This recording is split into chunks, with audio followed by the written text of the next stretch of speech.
여러분 안녕하세요. 선한교회 오성민 목사입니다. 오늘도 우리 주님의 은혜와 평강이 여러분 가운데 넘치시기를 바랍니다. 오늘은 창세기 29장 21절에서 35절 말씀을 통해서 하나님의 뜻과 때와 방법이라는 제목으로 말씀을 나누려고 합니다. 우리의 인생을 이끌어 가시는 하나님의 선하신 인도하심을 믿고 겸손히 순종하며 나아갈 때 하나님의 놀라운 은혜를 경험하게 될 줄 믿습니다.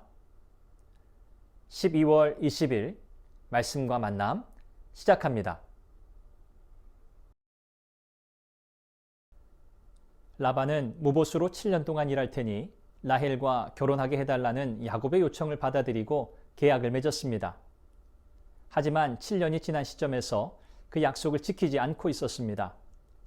야곱은 라반에게 내 아내를 내게 주소서라고 하면서 자기의 권리를 요구합니다. 이에 라반은 인근 각지의 많은 사람을 모아 잔치를 베풀고 레아를 데리고 와서 야곱의 방으로 들여보냈습니다. 야곱과의 약속을 어기고 라헬 대신에 레아를 들어가게 한 것입니다. 이는 라헬을 사랑하는 야곱을 7년 동안 다시 부려먹으려는 라반의 욕심을 드러낸 것입니다.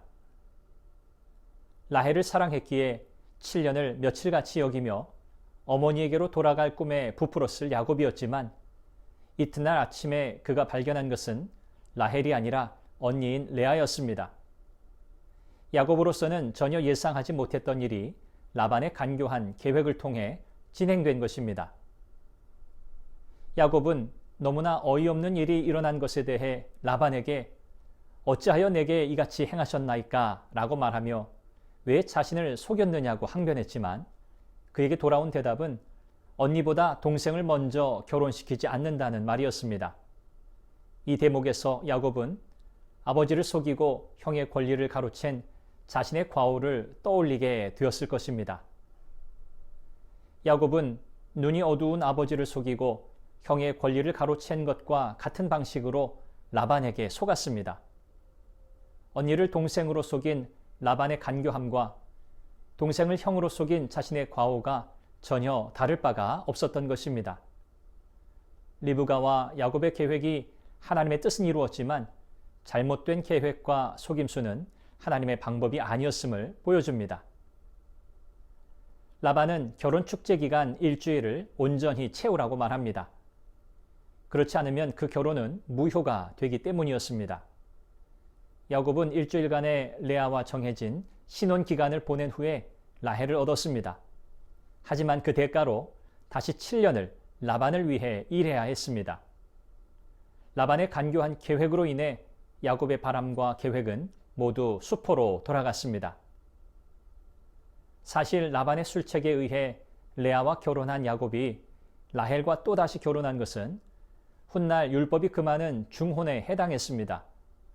하나님이 정하신 창조의 원리에 부합하지 않은 결혼이었기에 야곱의 가정에는 이후 부인 간의 경쟁과 투기가 이어지게 되고 아들이 계모를 범하고 형들이 동생을 노예로 팔아버리는 일까지 일어나게 됩니다.